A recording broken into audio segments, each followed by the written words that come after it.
की अघोरीचं एक असा पॉईंट होता जेव्हा मला ते अनुभवायला मिळालं. आहे आमच्या इकडे एक दादा आहे, मी पोहोचलो तिकडे, त्या दादाला भेटलो, प्रोसेस सुरू झाली, सगळं झालं, आम्ही बसून होतो. मग जे काही त्यांच्या आकृत्या त्यांनी जे काही आखलं होतं त्याच्यात एक माणूस बसला, त्यांनी ती प्रोसेस सुरू केली. तसे सगळे पणत्या लावलेल्या, मग ते नैवेद्य दाखवणं, आणि त्या विद्यांमध्ये एक मी बघितलं की एकदम शांत होतं सगळं. नंतर मध्येच ना वाऱ्याची अशी झुळूक आली, मग काळे कुत्रे भुंकायला लागले. ह्या कथा मनोरंजनासाठी आहे. काही लोकांचे अनुभव व काही पूर्णपणे काल्पनिक असू शकतात, त्यामुळे कृपया यांना मनोरंजन म्हणून घ्या. या कथा आपल्या संस्कृतीचा एक भाग आहे, अगदी लहानपणी आजी आजोबांनी सांगितलेल्या गुड गोष्टींसारख्या. आमचा हेतू कोणत्याही प्रकारच्या अंधश्रद्धा किंवा भीती निर्माण करणे नाही. तू अशी कोणती गोष्ट त्यांच्याबद्दल ऐकली आहे किंवा बघितली आहे, म्हणजे जिथे तू ऐकून एकदम शॉक झालास? ते पण आहे, तसंही आहे. एक अनुभव आहे तसा माझा, आमच्याच इकडचा. मी ऐकून होतो, पण एक असा पॉईंट होता जेव्हा मला ते अनुभवायला मिळालं.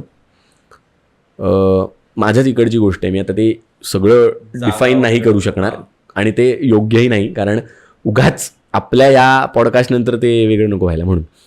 तर मला एक आहे आमच्या इकडे एक दादा आहे, त्याने मला सांगितलं होतं की असं असं आहे, कारण त्याला माहीत होतं मी या विषयावरती करतो आहे. तर म्हटलं मला यायला आवडेल. तर मी शूटला होतो, शूटवरनं मी घरी गेलो, मग त्याने मला 12चा टाईम सांगितलेलं, पण मग 12पर्यंत मी घरीच पोचलो नाही, मला 12:15 झाले. मग मी 12:30 पावणे 1ला निघालो. तोपर्यंत ते त्या सगळे लोकेशनला पोचलेले आणि तिकडे ते अघोरीसुद्धा होते, ते गुरुजी होते तिकडे. आणि मी जाताना गाडीवरनं एकटाच गेलेलो. तर माझं असं होतं की काय विचारायचं, काय करायचं, काय नाही करायचं, कारण जर बोलायला मिळालं तर आपण काहीतरी प्रश्न विचारूया की कसं होणार आहे, काय होणार आहे. ठीक आहे म्हटलं, ओके. मी पोहोचलो तिकडे, त्या दादाला भेटलो, त्यांच्या त्या विधी वगैरे, त्यांच्या ते सगळी आधीची प्रोसेस सुरू होती. त्यांची प्रोसेस सुरू झाली, सगळं झालं, आम्ही बसून होतो, कारण माझं काहीच काम नव्हतं. मी जस्ट एक ऑब्झर्व आणि बघायला गेलेलो तिकडे.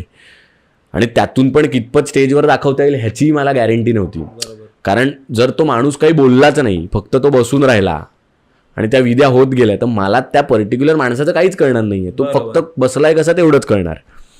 त्यांचे असिस्टंट्स पण होते तिकडे. त्यांनी ती प्रोसेस सुरू केली. मग त्यांनी ते सगळं आखलं वगैरे की बाबा जी एनर्जी आहे ती तिथेच त्यांच्या वर अवतीभोवती, त्यांचा जर काही निगेटिव्ह ऑरा असेल तर तो तिथेच संपू दे आणि त्याच्या बाहेर येऊ शकणार नाही तो. मग जे काही त्यांच्या आकृत्या त्यांनी जे काही आखलं होतं त्याच्यात एक माणूस बसला, त्यांनी ती प्रोसेस सुरू केली. तसे सगळे पणत्या लावलेल्या, मग ते नैवेद्य दाखवणं, आणि त्या विद्यांमध्ये एक मी बघितलं की कधीतरी मांस आणि मदिरा, आपण दारू, त्याचाही प्रोसेस होतो. कारण अघोऱ्यांना दारू, चिलीम हे सगळं ऐकून आपण बघितलंय, तर विधी किंवा ते करताना त्याचा वापरही असतो. कारण ज्याची साधना केल्याने त्यांना ती एनर्जी मिळाली, त्यांना आपण तो एक चढावा म्हणू शकतो, किंवा नैवेद्य जसं आपण नॉर्मल घरी दाखवतो तशी काहीशी प्रोसेस तिकडेही होते. मग ती सगळी प्रोसेस झाली आणि एकदम शांत होतं सगळं. नंतर मध्येच ना वाऱ्याची अशी झुळूक आली, मग काळे कुत्रे भुंकायला लागले. समुद्राच्या पाण्याचा, लाटेचा आवाज वगैरे येत नव्हता, कारण असं काही जाणवलंच नव्हतं, पण ते यायला सुरुवात झाली. कुत्रा रडायला लागला. मग नंतर मी त्या दादाला विचारलं, म्हटलं अचानक चालू आहे ना. मग मला स्ट्राईक झालं की अच्छा, ह्यांनी काहीतरी असं केलं आहे की ती जी काही एनर्जी त्या पर्टिक्युलर व्यक्तीमध्ये होती किंवा आजूबाजूला त्याच्या वावरत होती, ज्याच्यामुळे त्याला त्रास होत होता, त्या एनर्जीचं ह्यांनी काहीतरी केलं आहे. पूर्ण ते सगळं झालं आणि नंतर तो अघोरी असा एकटक वर छपऱ्याकडे बघत होता. तर मग माझं असं झालं की असेल काही साधना किंवा मंत्रोपचार त्यांचे चालू असतील काही. नंतर मला परत तो दादा म्हणाला ती गेली. मग माझं थिंकिंग खूप वेगळं झालं, कारण म्हटलं गेली म्हणजे आपल्याला तर दिसत नाही काय. म्हटलं कुठे आली, आपल्याला काय झालं काय. म्हणून नाही, आपल्याला काय नाही होणार. आणि बरोबर त्या अघोरीच्या बाजूला काळा कुत्रा येऊन असा बसला नॉर्मल, तो बघत होता. मग त्याने वर बघितलं, त्याला बघितलं, सगळं झालं. मी फक्त गेलो. माझं नंतर काही बोलायचं धाडस होत नव्हतं तेव्हा, बिकॉज अशा गोष्टीनं कधी बघितलेल्या नसतात, पण पहिल्यांदा बघितल्यावर ना ते विचार सुरू होतात. मी नमस्कार केला त्यांना, पाया पडलो त्यांचे. त्यांनी आशीर्वाद दिला, सुखी रहो. म्हटलं महाराज जी अभी कुछ चीज़ें देखी मैंने ऐसे, नहीं उसका कुछ प्रॉब्लम नहीं है, मुझे बताया था इन्होंने कि ऐसा कोई आने वाला है, क्या कर रहे हो आप? तो म्हटलं ऐसा ऐसा एक है, करो करो बिंदास, टेन्शन मत लो. तर म्हटलं ठीक आहे. आणि त्याच्यानंतर पण एक योग असा आला ना की जाताना आम्ही सगळे एकत्र आलो. आणि त्यांचा एक असिस्टंट होता, त्यांना मग असं झालं की आता सगळेच एकत्र, मग जागा नाही वगैरे, मग त्यांना एक 5-10 मिनिटाच्या अंतरावर मला सोडायचं होतं. तर ते माझ्या मागे बसले होते. त्यांनी असा हात ठेवलेला, मी असा गाडी चालवताना असं होतं की अभि क्या.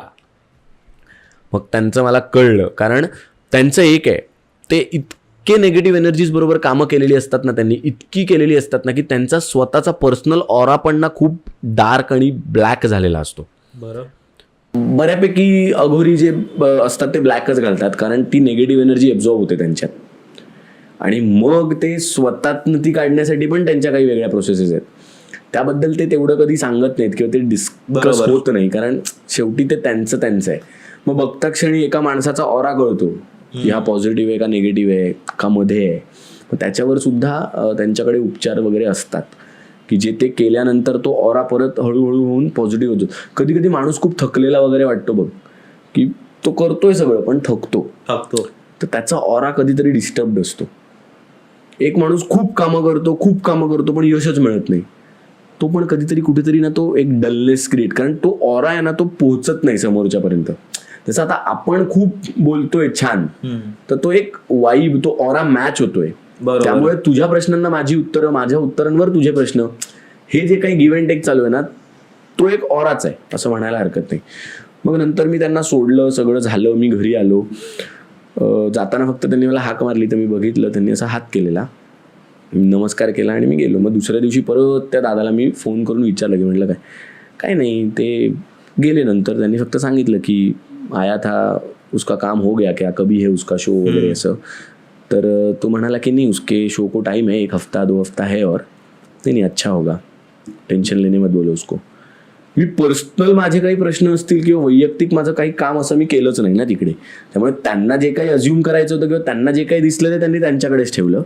फक्त त्या दादाशी ते बोलले आणि मला पण तेवढंच आलं माझ्यापर्यंत.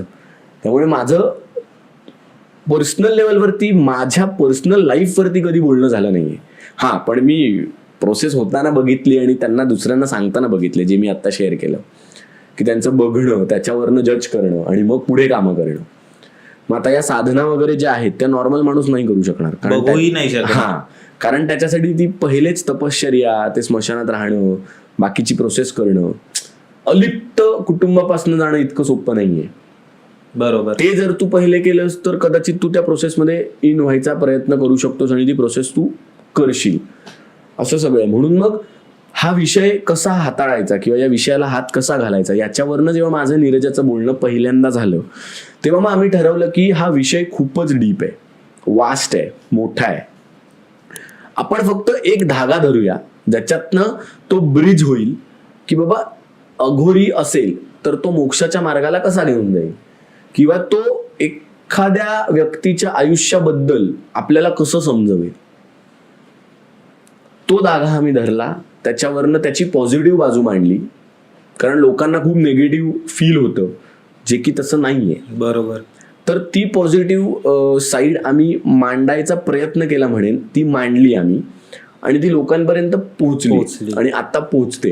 आणि मेन मुद्दा त्याच्यातला असा की मोक्ष, माणूस मेल्यानंतर जो मोक्ष मिळतो, त्या मोक्षाच्या मार्गाला जाताना अघोरी कशी मदत करतो ते त्या नाटकात आहे. परत मोक्ष मिळाल्यानंतर त्या मार्गाला जाताना आपण म्हणतो पाप, पुण्य, कर्म किंवा इतर काही वाईट कामं झालेली असतील तर त्याचा हिशोब कुठे होतो. तर त्या प्रोसेसला जातानाच आपल्या समोर 4 दरवाजे उघडतात, आपल्या दिशेंप्रमाणे असतात, आणि त्याच्यावर क्रिया वगैरे होते, झाल्यानंतर कवटी फुटते, तेव्हा ती सोल बाहेर येते. बरं, म्हणजे आत्मा बाहेर येते. पहिला फेरा असतो तो स्मशानाच्या अवतीभोवती असतो, तिथून तो बाहेर जातो. 13 दिवसांचं कार्य असतं आपलं. म्हणून असं पण म्हटलं जातं ना की 13 दिवसांपर्यंत तो माणूस आपल्या अवतीभोवतीच असतो, तो सर्व अनुभवत असतो. 13 दिवसांपर्यंत कसं आहे ना की तो त्या मार्गाला निघालेला नसतो, त्या मार्गात असतो. 13 दिवसांच्या आपल्या सगळ्या विधी झाल्यानंतर असतो. त्या कार्यांनंतर, त्या विधींनंतर 13व्या दिवशी त्याला आपण प्रॉपर वे देतो की चल आता तू त्या वेने निघालायस. मग तिकडे ना 4 दरवाजे असतात ऍज पर आर डायरेक्शन्स, दिशा, नॉर्थ, वेस्ट, ईस्ट, साऊथ. उत्तर दक्षिण पूर्व पश्चिम, त्या प्रत्येक दरवाजाच्या मागे ना प्रत्येकाचं कर्म, पुण्य, पाप ह्या सगळ्या गोष्टींना त्याचा हिशोब केला जातो. आणि ते जर स्वीकारलं ना तर ती सोल डायरेक्टली त्या दिशेने निघून जाते. पण आपण म्हणतो काही निगेटिव्ह सोल्स असतात ज्यांना नाही, मला अजून हवंय किंवा माझं ही इच्छा राहिली आहे, बरोबर, मी अपूर्ण नाही. राहते. हा, मग त्यांच्यासाठी पण वेगवेगळ्या गोष्टी आहेत ज्या घडतात. आणि मग त्यांचं बायफर्केशन करायचं झालं तर मग आपण आता विषय जो आपला आहे त्याच्या थोडेसे अपाड जाऊ, त्यामुळे तिकडे आता हात नको घालायला. मग तसं होऊन होऊन ते होतं. मग पुनर्जन्माच्या गोष्टी आहेत, पण मनुष्य जन्मच परत घेण्यासाठी पण खूप स्ट्रगल आहे. कारण इतकं प्युअर सोल आता मला नाही वाटत तू बघितलेस इतकी प्युअर सोल ज्याने काहीच केलं नाहीये कधी आयुष्यात, मला तरी नाही वाटत आता आपल्या जनरेशन मध्ये तसं काही असेल.